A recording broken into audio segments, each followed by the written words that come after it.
नमस्कार। हिंदुस्तान पोस्ट के इस बहुत ही खास कार्यक्रम नमस्ते हिंदुस्तान में आपका स्वागत है। मैं हूं महेश सिंह और आज हम बात करेंगे दिल्ली की। दिल्ली में नई सरकार बनी है भाजपा की, वहां पर महिला मुख्यमंत्री बनाई गई हैं। भाजपा की दूसरी महिला मुख्यमंत्री, पहली किरण बेदी पुडुचेरी की केंद्र शासित प्रदेश है, और फिर अभी दिल्ली, देश की राजधानी दिल्ली की मुख्यमंत्री रेखा गुप्ता। और इस बारे में बात करने के लिए हमारे साथ दिल्ली से जुड़ रहे हैं राजनीतिक जानकार और विशेषज्ञ विश्लेषक नरेश वत्स जी। नरेश जी, आपका बहुत बहुत स्वागत है हिंदुस्तान पोस्ट के इस बहुत खास कार्यक्रम नमस्ते हिंदुस्तान में। तो अब दिल्ली में जो है चुनाव हो गया, भाजपा की जीत भी हो गई, आम आदमी पार्टी की करारी हार भी हो गई, सरकार भी बन गई और मुख्यमंत्री महिला बन गई रेखा गुप्ता। भाजपा ने एक बार फिर से चौंका दिया कि वो जिस तरह से नाम चल रहा था प्रवेश वर्मा और दूसरे विजेंद्र गुप्ता और दूसरे नेताओं का, विधायकों का, वो सबको दरकिनार कर रेखा गुप्ता को मुख्यमंत्री बना दिया गया दिल्ली का। दिल्ली देश की राजधानी है, महिला मुख्यमंत्री दिल्ली का बनाया जाना बहुत ही खास बात है, बहुत ही विशेष है। नरेश जी, क्या कहना चाहेंगे? दिल्ली में चौथी महिला मुख्यमंत्री मिली, भाजपा की दूसरी महिला मुख्यमंत्री, कितना सही है? भाजपा का कितना निर्णय सही है दिल्ली की मुख्यमंत्री महिला को बनाया जाना? देखिए महेश जी, चुनाव में जीत तो जीत होती है, लेकिन भाजपा के लिए दिल्ली की जीत महत्वपूर्ण जीत इसलिए, मीठी जीत है। इसमें मिठास इसलिए है क्योंकि 27 साल के बाद भाजपा ने सत्ता में वापसी की है, और वो वापसी की है जिसको भाजपा जो है वो अपनी जीत का जश्न मना रही है। क्योंकि आम आदमी पार्टी का जो 11 साल का शासन रहा था, 70 विधानसभा सीटों में से 67 और 67 सीटें लेकर एक ऐसा बहुमत जो भारतीय राजनीति में बहुत कम मिलता है, उसको पटकनी दी है। और भाजपा ने जिस तरह से महिला मुख्यमंत्री बनाई है, ये इस बात को इंगित कर रही है कि भारत की राजनीति करवट ले रही है। भारत की राजनीति ने अब एक ऐसी गति बदल दी है जो महिला मतदाताओं पर केंद्रित हो गई है, आधी आबादी को केंद्रित हो गई है। और एक प्रयोग जो है वो भाजपा ने रेखा गुप्ता के रूप में किया है। एक युवा चेहरा, 50 साल की उम्र है, एक ऐसा चेहरा जिस पर परिवारवाद का कोई भी आप कह नहीं सकते। एक ऐसे परिवार से आई जो हरियाणा के जींद के जुलाना से आता है, उनका पिताजी, और दिल्ली में आते हैं, और उसके बाद वो राष्ट्रीय स्वयंसेवक संघ के जो संस्कार है वो शुरू से ही लेती हैं, और आज दिल्ली की राजनीति का नेतृत्व कर रहे हैं। या ये कहिए कि जो विकसित भारत का सपना देखा है, विकसित दिल्ली बनाने का एक संकल्प रेखा गुप्ता के रूप में भाजपा ने शुरू कर दिया है। जी नरेश जी, हम यहाँ पे ये जानना चाहिए, अपने दर्शकों को बताना चाहेंगे आपकी तरफ से कि रेखा गुप्ता को सीएम बनाया गया, क्या इसके पीछे क्या भाजपा की रणनीति थी? मुझे लगता है कि ये परिवारवाद से बचने के लिए ये शायद रेखा गुप्ता को बनाया गया, क्योंकि प्रवेश वर्मा का नाम चल रहा था, बहुत आगे था, लेकिन उनको नहीं बनाया गया, अभी मंत्री बनाया गया बाद में, रेखा गुप्ता को बनाया गया।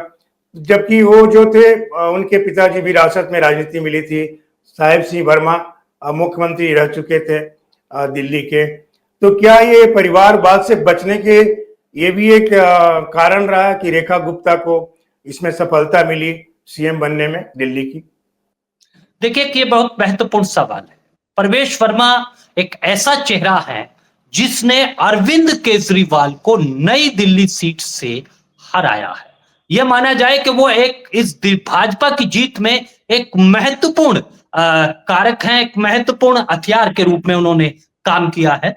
और भाजपा जिस तरह से सामूहिक नेतृत्व के रूप में चुनाव लड़ती है, ऐसे में प्रवेश वर्मा को ना देकर रेखा गुप्ता को ये देना, इसके पीछे जो भाजपा संदेश देना चाहती है, एक तो ये संदेश बिल्कुल साफ है कि भाजपा ऐसे आम कार्यकर्ता के लिए भी दरवाजे खुले रखती है, उसको योग्यता के आधार पर। भाजपा ने जो भी मंत्रिमंडल का गठन किया है और रेखा गुप्ता का, वो ये है कि जो पार्टी के प्रति लॉयल हो और पार्टी जिस भी भूमिका उसको दे उसमें काम करने का, उसमें रेखा गुप्ता भारी पड़ी है प्रवेश वर्मा की। यह भी आपने एक महत्वपूर्ण सवाल किया कि लगातार भाजपा कांग्रेस पर, खासकर गांधी परिवार पर सवाल उठाती है कि परिवारवाद, गांधी परिवार के अलावा किसी को वो आगे आने नहीं देती, क्योंकि हरीश खुराना जो कि मोतीनगर से जीते हैं, मदन लाल खुराना के बेटे हैं, प्रवेश वर्मा साहब सिंह वर्मा के बेटे हैं, लेकिन भाजपा एक ऐसा प्रयोग करना चाहती थी, क्योंकि आपने देखा कि जिस तरह से महिला मतदाताओं का रुझान भाजपा की तरफ रहा और प्रधानमंत्री नरेंद्र मोदी की जो भी नीतियां रही हैं उनके केंद्र में महिलाएं रही हैं, इसीलिए और भाजपा के पास अभी तक कोई चेहरा ऐसा नहीं था महिला नेतृत्व का, वो देकर एक संदेश देने की कोशिश की है। जी नरेश जी, महाराष्ट्र में, हरियाणा में और अब दिल्ली में ये चुनाव बहुत ही शानदार तरीके से भाजपा की जीत हुई। इसमें महिलाओं की भूमिका क्या लग रहा है कि महिला जो मतदाता हैं वो भाजपा की ओर बहुत तेजी से आकर्षित हुए हैं ये पिछले 4-6 महीने में या 1 साल में?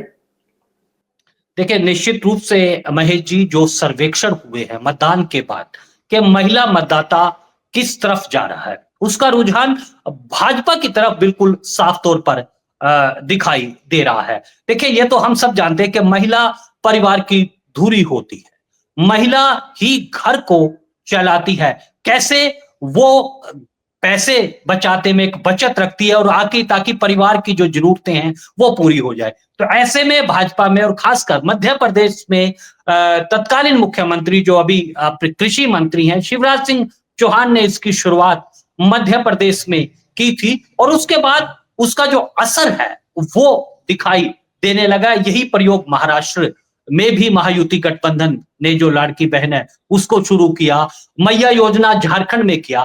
भाजपा के साथ साथ अब हर राजनीतिक दल ये समझ गया है कि अगर महिलाओं के साथ एक ऐसा वोट बैंक है जो एक सुरक्षित वोट बैंक है जिसके साथ चलता है, वो खुलकर चलता है, वो जन कल्याणकारी योजनाएं जो महिला केंद्रित हैं उसका फायदा निश्चित रूप से मिला है। और प्रधानमंत्री नरेंद्र मोदी ने तो जैसे ही नई संसद बनी थी उसमें सबसे पहला जो कानून था, जो अधिनियम था, वो नारी शक्ति वंदन था। और आप देखिएगा कि केंद्र सरकार की जो भी योजनाएं हैं, चाहे वो लखपति दीदी बनाने की बात है, चाहे वो ड्रोन दीदी बनाने की बात है, कहीं ना कहीं से, क्योंकि ये आधी आबादी, जब तक हम आधी आबादी को आर्थिक रूप से सशक्त नहीं करेंगे तब तक हम उसको मुख्य धारा में नहीं ला सकते हैं। और इसका 2 फायदे हो रहा है, एक तो महिलाओं का जो मतदान करने का, मतदान केंद्र तक पहुंचने की उस संख्या में लगातार इजाफा हो रहा है, महिलाएं सशक्त हो रही हैं और यह प्रयोग अब निर्विवाद रूप से सत्य हो गया है कि जो भी पार्टी राजनीति में आगे आना चाहती है और सत्ता में रहने चाहती है तो महिला मतदाताओं को साधना बहुत जरूरी है। उसमें बीजेपी ने महारत हासिल कर ली।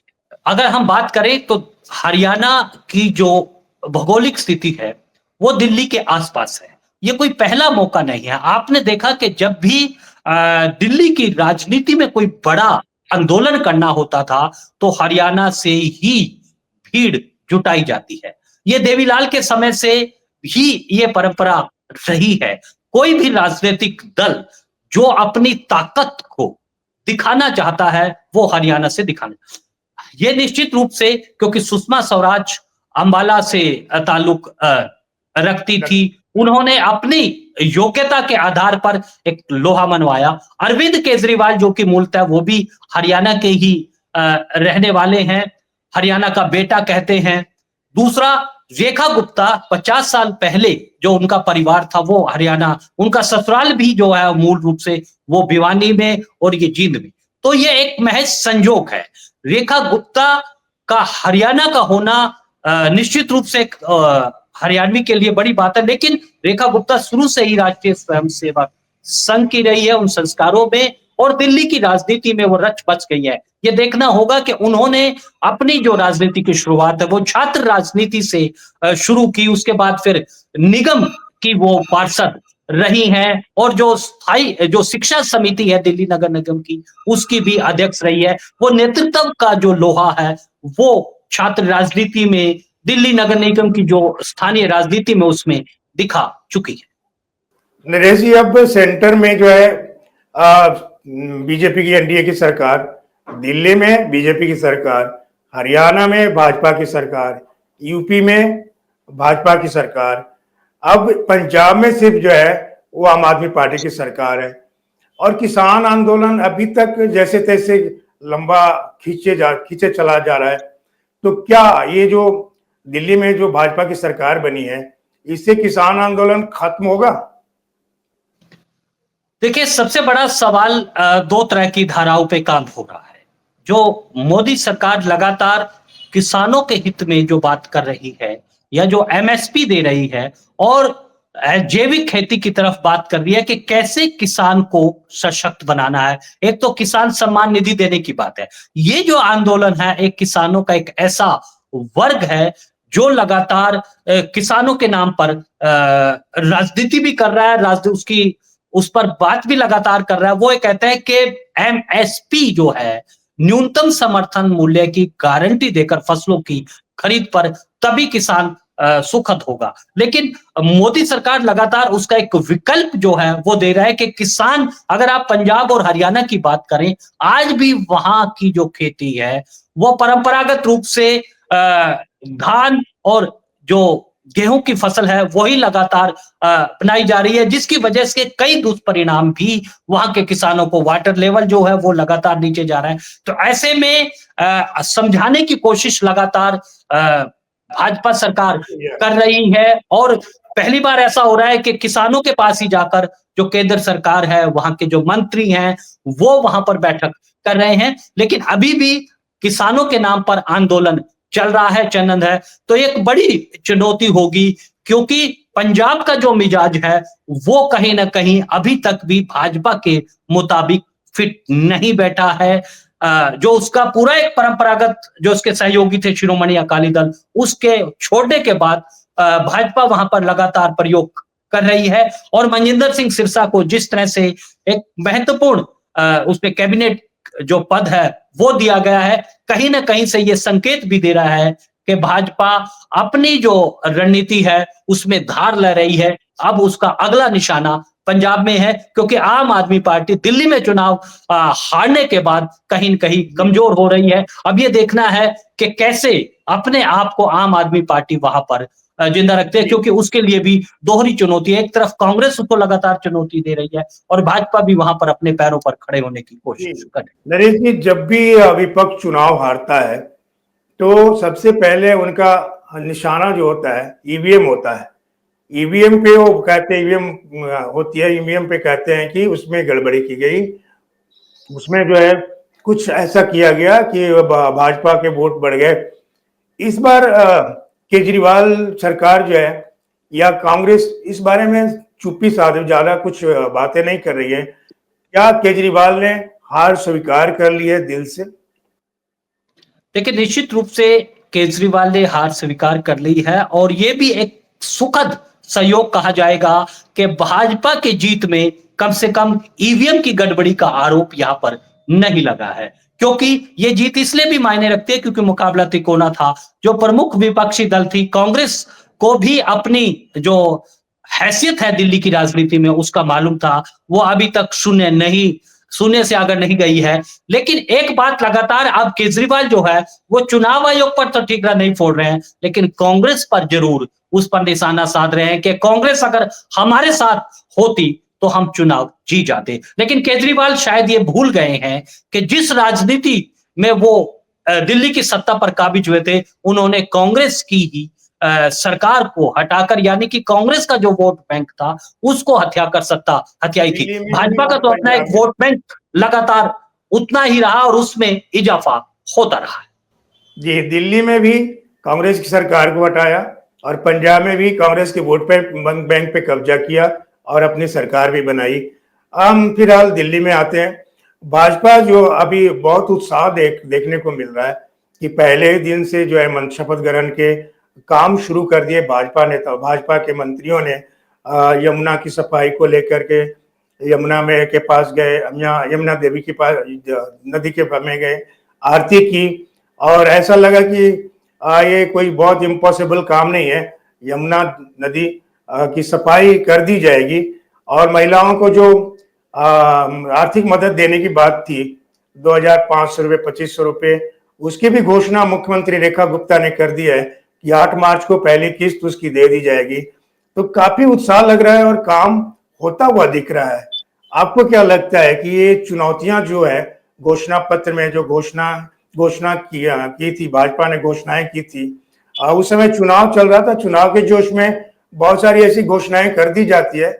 सभी पार्टियां ने की थी, कांग्रेस ने भी की थी, भाजपा ने की थी और आम आदमी पार्टी ने भी की थी।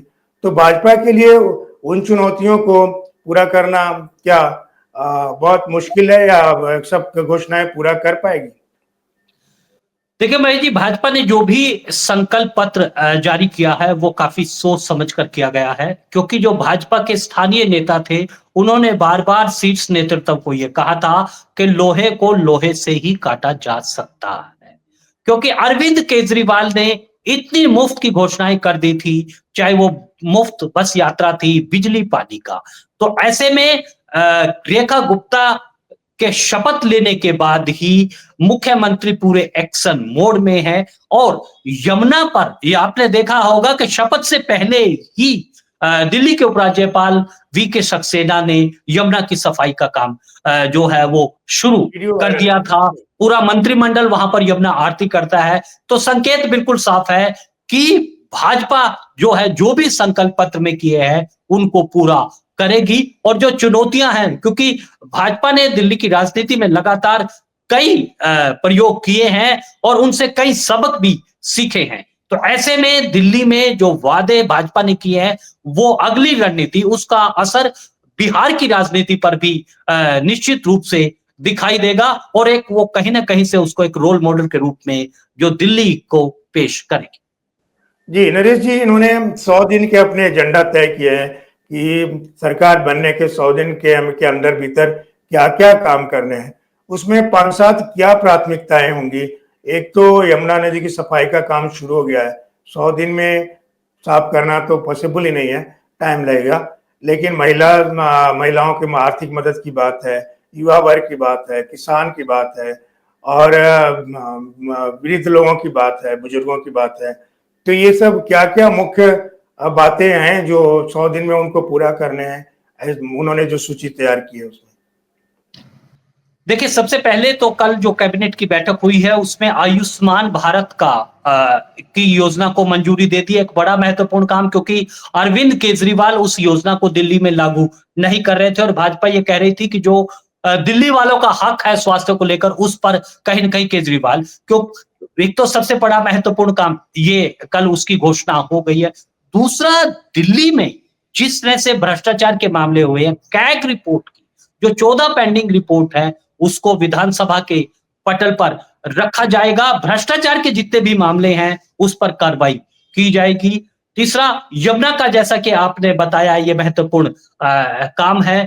दिल्ली में जिस तरह से बेतरतीब तरीके से जिस तरह से वहां पर इंक्रोचमेंट हो रहा है, पीने के पानी की समस्या है, आज मुख्यमंत्री ने दिल्ली जल बोर्ड के अधिकारियों से बात की है कि कैसे स्वच्छ जल जो है वो दिल्ली के लोगों को मिले। ये एक महत्वपूर्ण जो प्रायोरिटी है वो है।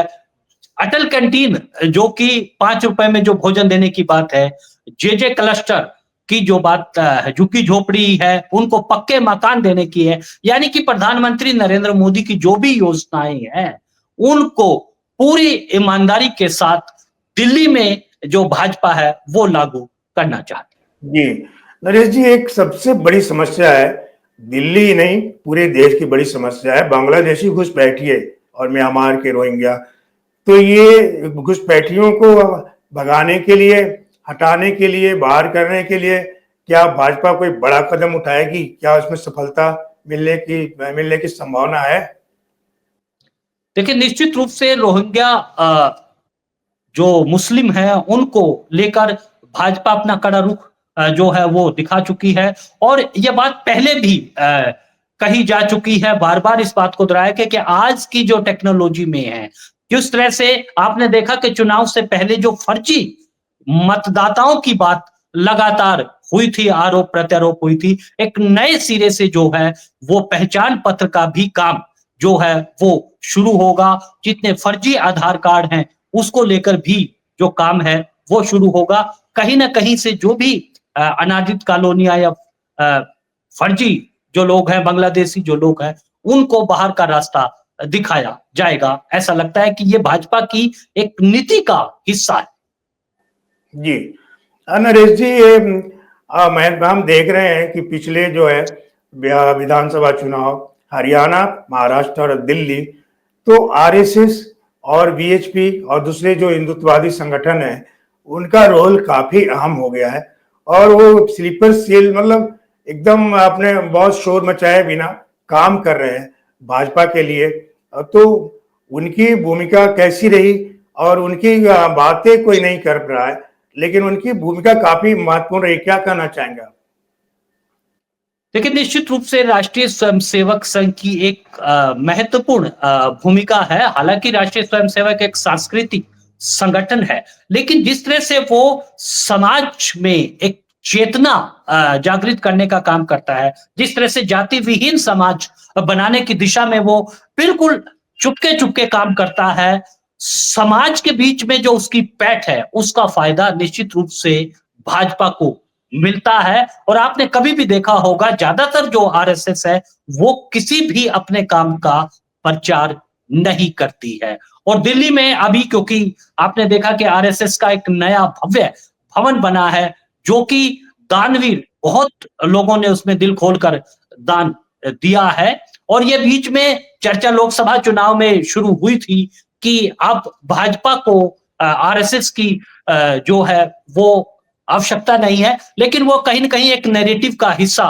बताया जाता है। भाजपा और आरएसएस के जो संबंध हैं, वो हमेशा से ही एक मीठे और खट्टे के रूप में बने रहते हैं, क्योंकि आरएसएस भी ये अच्छी तरह से जानता है कि अगर सत्ता में रहना है, तो भाजपा को उसको आगे रखना ही होगा।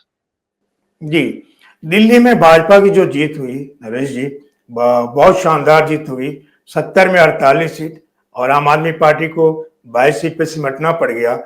इसका क्या प्रभाव पड़ेगा? इसके बाद अभी नवंबर के आसपास में बिहार में चुनाव होने हैं, और फिर बाद में पश्चिम बंगाल और अन्य प्रदेशों में चुनाव होंगे। तो सबसे पहला जो असर देखा जा रहा है बिहार पे, तो बिहार पे क्या इस चुनाव का सकारात्मक असर होगा? देखिए, बिहार में निश्चित रूप से दिल्ली की जीत का असर होगा, लेकिन आप अगर ये देख सकते हैं कि मुख्यमंत्री के चयन में भाजपा ने एक महिला को चुना। किसी पूर्व, क्योंकि पहले जिस तरह की चर्चा थी कि बिहार को ध्यान में रखते हुए किसी पूर्वांचली को बनाया जा सकता है, तो भाजपा, और जब भी शपथ, चाहे वो हरियाणा का हो, जिस तरह से चंडीगढ़ में भी एनडीए की बैठक हुई, यहां भी बैठक हुई, भाजपा एक संदेश देना चाहती है सभी सहयोगी दलों को लेकर। भाजपा ने इस बार भी दिल्ली के चुनाव में एक सीट जनता दल यू को भी उसने दी थी, चिराग पासवान की पार्टी को भी दिया था। एक संकेत देने की कोशिश की थी कि भाजपा अपने सहयोगियों को लेकर एकजुट रखना चाहती है। जब वो अपने सहयोगी दलों को सीट दिल्ली में देती है, तो उसका असर कहीं न कहीं बिहार में भी देखा जाता है। बिहार में भाजपा एक मजबूत हो चुकी है, लेकिन वो अपने सहयोगी दल जनता दल यू के साथ ही चुनाव लड़ेगी, उसके साथ ही जाएगी। तो इसका असर, दिल्ली की राजनीति का असर निश्चित रूप से होगा, क्योंकि दिल्ली में पूर्वांचलियों का असर जो है वहां की राजनीति में अब बहुत एक महत्वपूर्ण निर्णायक भूमिका में पहुंच चुका है। जी, नरेश जी, हमने बात की कि दिल्ली में जो है महिला मुख्यमंत्री बनाया जाना कितना कितना विशेष है, खास बात है, और उसका क्या असर होगा अब राजनीति में भविष्य का। बिहार में चुनाव होना है, वहां भी भाजपा मजबूत दिख रही है, एनडीए मजबूत दिख रही है। भाजपा अकेली तो मुश्किल है, लेकिन नीतीश कुमार के साथ में। और इसके जो है ना दूरगामी परिणाम होंगे, दिल्ली के चुनाव जो हुए हैं और जो शानदार जीत हुई है भाजपा की, केजरीवाल की आम आदमी पार्टी की मुश्किलें बढ़ने वाली है लगातार। पंजाब में भी डामाडोल है, और कांग्रेस का भी चुनाव दर चुनाव जो कमजोर होने की जो सिलसिला है, वो आगे भी जारी रहने का संकेत दिल्ली चुनाव में मिला है। अब ये देखना है कि अब जो चुनौतियां हैं भाजपा की नई सरकार के लिए दिल्ली में, जो उन्होंने घोषणा पत्र और संकल्प पत्र में वादे किए थे सबसे, महिलाओं से, युवा वर्ग से, बुजुर्गों से, किसानों से, वो कैसे पूरा कर पाते हैं, कितना दिल्ली वालों को खुश कर पाते हैं। दिल्ली वालों ने उनके दिल से वोट दिया, मतदान दिया, बम्पर जीत दिलाई, शानदार जीत हुई। अब बारी है भाजपा सरकार की, रेखा गुप्ता सरकार की, कि दिल्ली वालों के जो वादे किए थे वो पूरा करें। नरेश जी, इसी के साथ में हम इस कार्यक्रम को हम यही विराम देते हैं और फिर मिलेंगे अगले कार्यक्रम में। तब तक के लिए नमस्कार।